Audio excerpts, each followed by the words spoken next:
Check the property line before I build? Okie dokie. So a few years ago, my uncle wanted to add an extension to the side of his house where his yard went round the side a bit. He asked the neighbor, who was actually a really lovely older man, who said, sure, feel free, and my uncle started to work. Unfortunately, the neighbor got ill and his demon seed, NC, started coming over, and when they saw that my uncle was building close to the neighbor's side yard, they were furious. They immediately asked him to stop, which my uncle did, and the NC insisted he was building on their neighbor's property.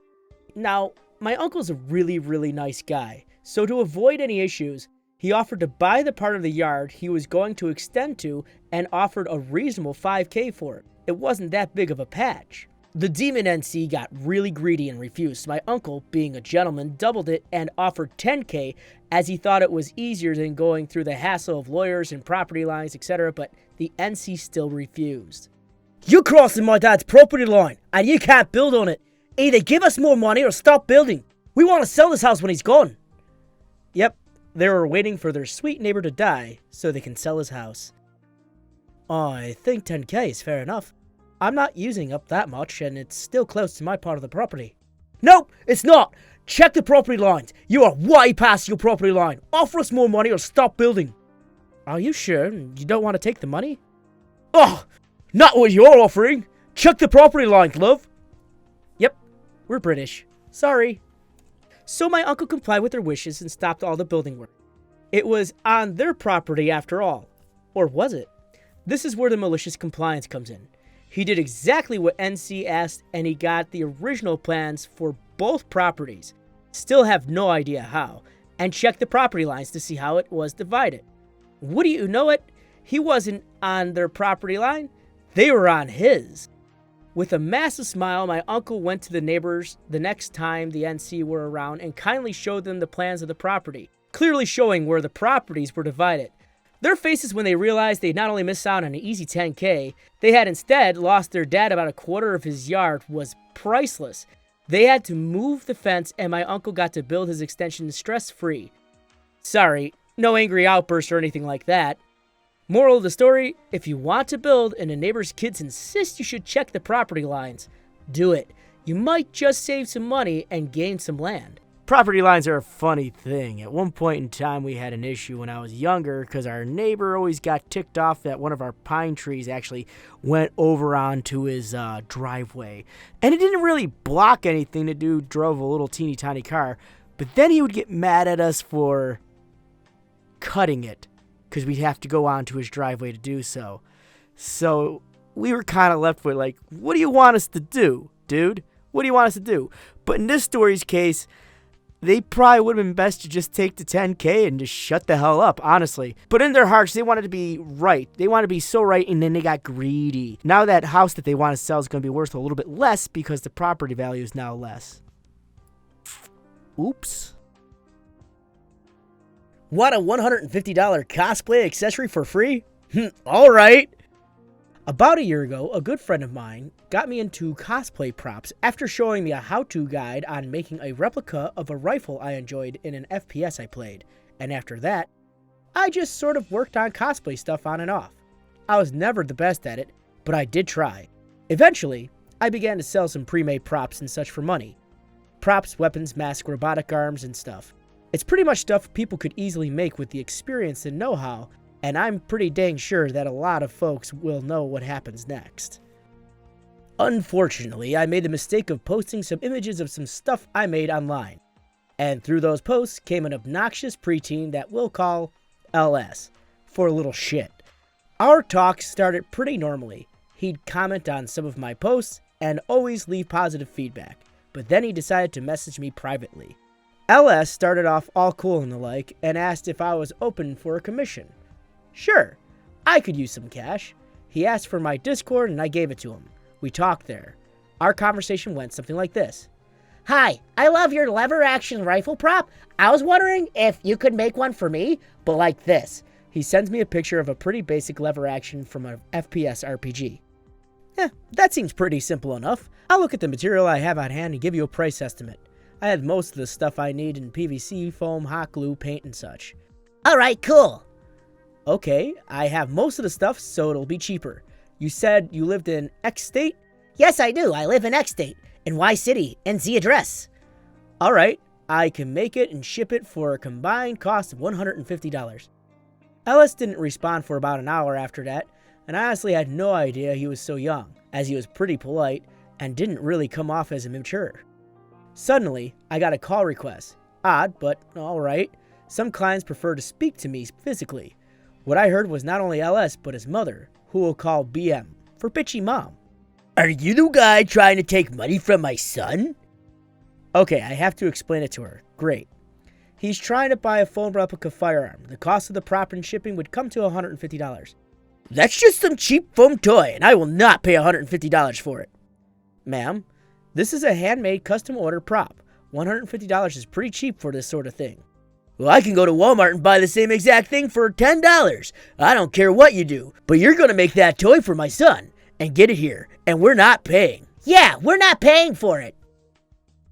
They both began to shout at me after that. I put it together pretty quickly. This kid whined to his mother about wanting one of my props, labeled me as a bad guy, and now his bitch of a mother was on my case. Yeah, I was going to take this lying down. After about 10 minutes of trying to drill it into his woman's thick skull that I will not make this for free, something in me snapped. I said, fine, I'll do it. No charge. They hung up and I set to work. I hastily cut a huge misshapen block of foam with my pocket knife and glued a long piece of scrap PVC to it until it was vaguely rifle shaped. I didn't bother to carve it. I didn't even put any sort of lever or trigger on it. I didn't even paint it. I made it as cheaply and as haphazardly as possible. This kid wanted a free prop? This kid wanted to whine to his mother and insult my handiwork? Honestly, the prop itself would only have costed $80. The extra $70 would have been for shipping, as he lived quite a distance away from me, and shipping would have kicked my ass. I had been ready to make this prop for this kid, but Ellis had outright admitted to telling his mother that I was some sort of thief in an attempt to get her to scare me into doing this. I felt insulted. I felt disgusted. Finally, my payback was complete. I'd complied. I did as BM wanted. I'd made her son a free prop rifle with a flimsy as hell stock. A cheap, warped PVC barrel. No paint, no finer details. Nope, she wanted free, so she was getting the bare bones. She never said it had to be 100% complete. She only said that she wanted a toy gun for her son for free. A day or two later, I contacted LS and told him that his rifle was done and was being sent out. His response? It's about time! As a final fuck you to the two, I burned the foam of the stock with my hot glue gun, deforming it even further before packing it up and shipping it off. That was the last I heard of it until 2 weeks later when I got a Discord call request. Ooh, it's from LS. I'll answer. What the fuck is this? This isn't what my son LS wanted. Ma'am, you wanted a free prop rifle for your son. You didn't specify that it had to be the exact one your son wanted. You bastard! Don't turn my words on their heads. Well, here's the thing, ma'am. I would have been happy to negotiate the price if you couldn't pay the full $150. You want it free, so I gave you what's free in life. Trash. Ellis was crying, and I heard it. BM was livid, and I knew it. Before I hung up, I snicked and stated quite clearly, you wanted a free prop for your hellspawn? I gave you a free prop. After I hung up, I blocked LS and removed him from my Discord and made sure to notify the moderators of a cosplay-based Discord channel I was in about what happened, and he was promptly banned from that room. I told a few friends who wanted me to be angry, but I was too busy laughing. Eventually, they laughed too.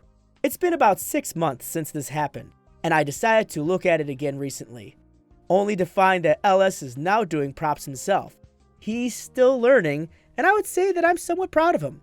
Yes, I'm still a bit agitated at the memory, but he seems to have learned from it. Thanks for reading. I know my story isn't a rare case, but I felt it should go here. So this one's really interesting. I love how it ended on a high note and not so much like just...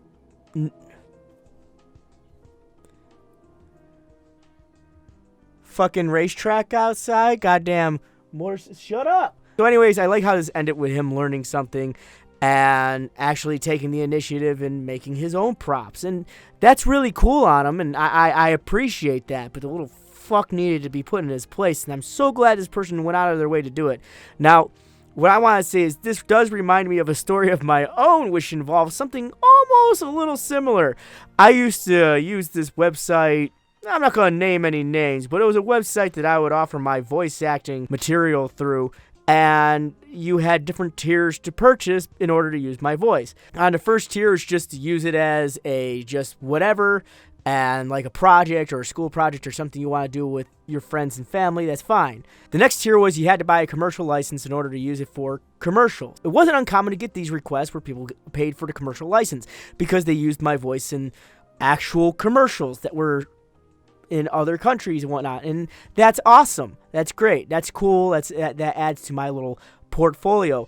However, there was this one time, and I hated the site because of this. There was this one time where an individual bought the regular Joe package, and as I'm reading the script, I realize, hey, this sounds like a commercial, and they are paying way below what this is supposed to be. So what I did was I rebutted what they put in as the amount, and I said, no, the actual amount's supposed to be this. And then they refuted the amount, which in this stupid site's case, they could do that, even though they were totally going against my rules.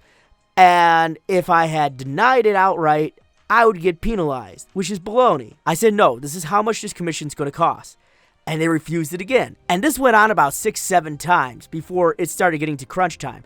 Now, the one thing I want to make note of is that this particular script was from another country. So the English that was used on the script was very broken.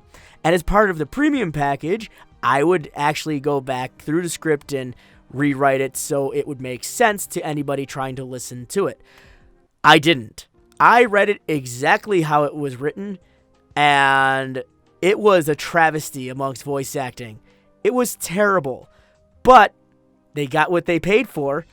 Internally, I felt terrible doing it because it goes against all of my moral standards. But at the same rate, since they kept bouncing it back and forth and it took up until the due time for it to be submitted, they had this terrible English voiceover for their 4-star hotel reading a script in broken English. And on that note, we're going to end the video here today. I thank you guys very much for watching, and I thank you very much for following along. If you enjoyed my story or any of these stories, go ahead and tell me in the comments section below. I love reading your comments because they just put a big smile on my face for the most part.